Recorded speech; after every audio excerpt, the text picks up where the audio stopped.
Honestly, it's been great. I feel like you have a mentality to never look back.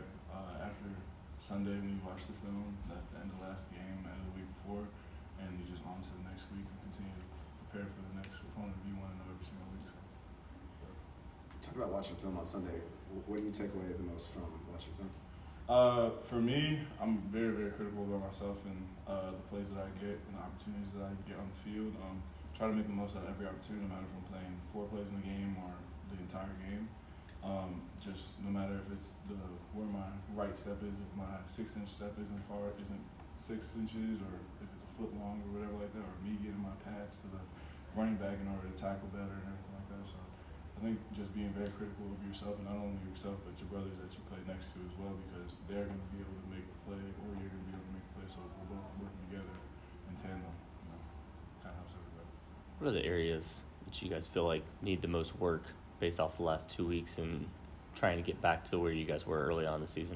What we've been harnessed on is just being able to make sure we eliminate errors when it comes to within plays and everything, mental errors within plays, and doing your job and making sure that you have trust in your brother next to you, that he's going to be able to have his job done, and also being able to just make sure we're tackling, getting people to the ground, and just yards after contact as well, negating that as well, and keeping that to a minimum.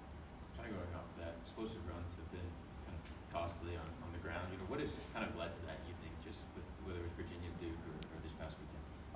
I would just say, just for us, we just need to be able to tackle better and bring people to the ground.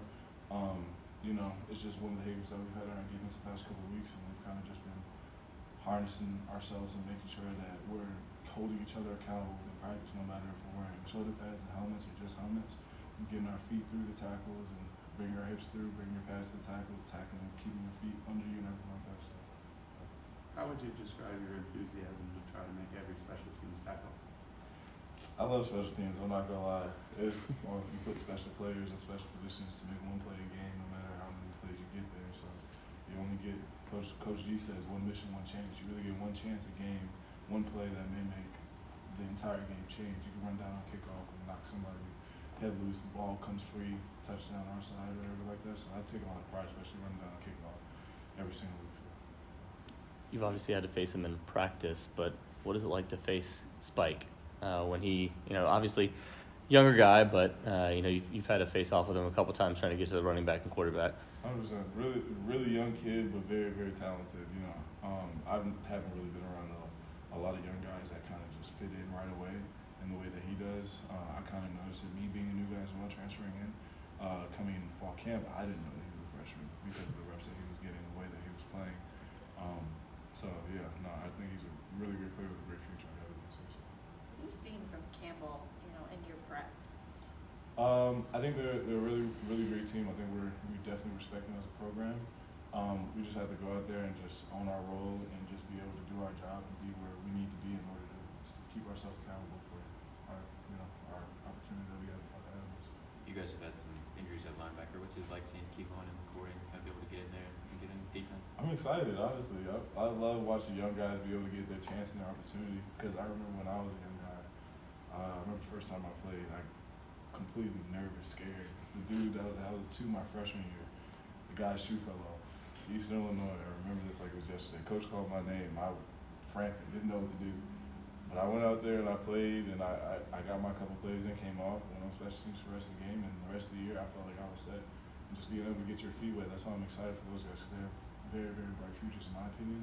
So just being able to get their feet wet and knowing just how the game speed works and how to be able to communicate and do your job for the defense, I feel like it's going to be great for us, especially for the future of the program. You've seen the ups and downs of college football over the years. What has to happen for teams to fight through the adversity? I think short-term memory. And that, for me, sometimes I struggle with that as well. For us, we have a lot of Bible study sessions where we talk about having faith. And one of the ones that stick out to me is just when you're in a small boat and there's a big storm, are you going to have faith to keep pushing, that you're going to be able to get through that storm, or are you going to sit there, fold, and just be scared and not do anything about it? So I feel like as right now, we're in a small boat and a big storm around us. And what are we going to do? We're going to have faith, buckle up, and push through it, or are we going to get scared and fold under pressure? And in my opinion, I think we're doing a great job buckling up and continue to go throughout the last 7 games were.